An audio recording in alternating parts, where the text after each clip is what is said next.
देवी राधा रानी की सच्ची कहानी जानिए कैसे खुद राधा रानी चली आई एक सेठ की बेटी बनकर।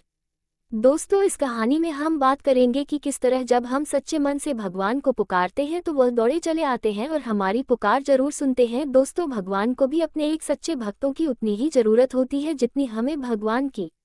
तो आज मैं आपको बताऊंगी कि अगर आपके जीवन में किसी चीज का अभाव है तो उसकी जगह भगवान का भाव प्रकट करके आप जीवन से उसकी कमी दूर कर सकते हैं और आपकी परेशानी बहुत जल्दी माफ हो जाएगी। तो दोस्तों, आज हम बात करते हैं कि किस तरह बरसाना गांव में एक सेठ की पुत्री बनकर खुद राधा रानी आई।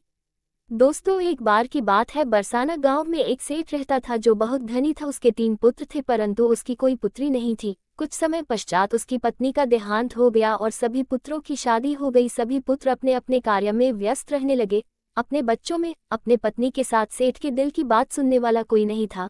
सेठ को शुरू से ही इस बात का बहुत दुख था कि उसकी कोई पुत्री नहीं है, लेकिन अब उसकी पत्नी की मृत्यु के बाद उसको ये दुख और सताने लगा और वह इस बात को लेकर परेशान रहने लगा कि उसकी कोई पुत्री नहीं है। एक दिन एक महान पंडित उसके घर पर आए और उसे दुखी देखकर उसने पूछा कि तुम्हें किस बात की परेशानी है, तुम क्यों दुखी हो। तो उसने अपना दुख का कारण पंडित को बताया कि कोई मेरी पुत्री नहीं है, इस वजह से मुझे अपने जीवन में यह भाव रहता है कि मेरी कोई पुत्री क्यों नहीं है। तो वह पंडित उसको कहता है, लोग, ये भी कोई परेशानी की बात है, तुम राधा रानी को अपनी बेटी मान लो। हमारे जीवन में जिस चीज की कमी होती है उसको भगवान ही पूरा कर सकते हैं। परेशान होने से क्या होगा, तुम राधा रानी को अपनी बेटी मानो और उससे अपने दिल की बात किया करो, देखना तुम्हें यह अभाव कभी नहीं सताएगा। सेठ को पंडित की यह बात अच्छी लगती है और वह ऐसा ही करता है। राधा रानी की मूर्ति लेकर आता है और प्रतिदिन भोजन करने से पहले राधा रानी को भोग लगाता है, फिर स्वयं भोजन करता है और सोने से पहले राधा रानी के साथ खूब बातचीत करता है। ऐसे ही करते करते वह दिल से राधा रानी को अपनी बेटी मानने लगा और वह भूल ही गया कि उसकी कोई बेटी नहीं है। उसे इस बात का आभास होने लगा कि उसकी पुत्री सच में है और वह बहुत दिल से उसे अपनी पुत्री मानने लगा। जब तक वह बात ना करता, उसे भोजन न खिलाता, उसका मन नहीं लगता और जब वह बात करता तो उसके मन को बहुत संतुष्टि मिलती, जैसे उसे पता नहीं क्या मिल गया हो।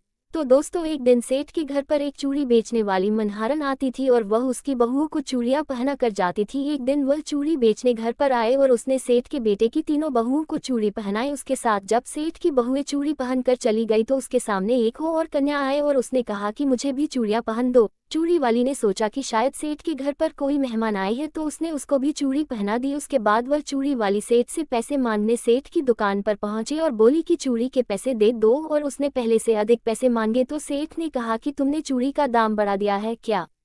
तो उसने कहा, नहीं, मैंने चूड़ी का दाम तो नहीं बढ़ाया, परंतु आज मैं 4 को चूड़ी पहना कर आई हूँ। उसने कहा, मेरे घर पर तो 3 ही बहुएं हैं। तो उसने कहा, नहीं, मैंने आज 4 को चूड़ी पहनाई है। सेठ ने कहा कि तुमसे कोई गलती हुई है, मेरे घर पर तो चूड़ी पहनने के लिए मेरी सिर्फ 3 बहू है। तो उसने 3 के पैसे चूड़ी वाली को दे दिए और चूड़ी वाली भी बिना कुछ कहे पैसे लेकर अपने घर चली गई। रात को सेठ घर आया और हमेशा की तरह राधा रानी को भोग लगाकर और खूब सारी बातें कर सो गया। उस दिन रात को सेठ के सपने में राधा रानी आए और कहने लगी, बाबा, तुमने चूड़ी वाले को मेरी चूड़ी के पैसे क्यों नहीं दिए। जब तुम मुझे अपनी बेटी मानते हो तो तुमने मेरी चूड़ी के पैसे क्यों नहीं दिए। और ऐसा कहकर एक लाडली बेटी की तरह रोने लगी। यह सब देखकर सेठ की आंख खुल गई और वह भी रोने लगा। जब सुबह हुई तो वह चूड़ी वाली के घर गया और बहुत सारी स्वर्ण मुद्राएं उसके पैरों में रख दी और उसने बताया कि तुम कल सच बोल रही थी, तुमने कल 4 को ही चूड़ी पहनाई थी। मैंने राधा रानी को अपनी बेटी माना है। तुम बहुत भाग्यशाली हो जिसको राधा रानी के दर्शन हुए हैं। मैं इतने दिनों से उनके दर्शन को तड़प रहा हूँ और तुमने एक बार में ही उनके दर्शन कर लिए। यह बोलकर रोने लगा और बोला कि तुम्हें चूड़ी का जो भी दाम चाहिए मुझसे मांग लो। ये सुनकर मनहारन की आंखों में भी आंसू आ गए और उसने मन में सोचा, जब मुझे खुद राधा रानी के ही दर्शन हो गए हैं तो इससे ज्यादा मुझे और क्या चाहिए। और उसने सेठ के सामने हाथ जोड़कर कहा कि तुम्हारी वजह से मुझे राधा रानी के दर्शन हुए हैं, जिससे मेरा ये जीवन सफल हो गया, मुझे कुछ नहीं चाहिए। तो दोस्तों, देखा कि जब हम भगवान को दिल से पुकारते हैं, उनकी पूजा अर्चना करते हैं, तो वह कैसे हमारे पास दौड़े चले आते। आशा करती हूँ आपको ये कहानी बहुत अच्छी लगी होगी और आप भी अगर किसी वस्तु को लेकर परेशान हैं तो भगवान से प्रार्थना कर सकते हैं, वह आपकी प्रार्थना जरूर सुनेगा। अगर यह कहानी आपको अच्छी लगी है तो दोस्तों, कैसी लगी कहानी अच्छी लगी हो तो चैनल को लाइक और सब्सक्राइब जरूर कर लीजिएगा, जिससे कि हमारा रिश्ता और मजबूत हो जाए। धन्यवाद।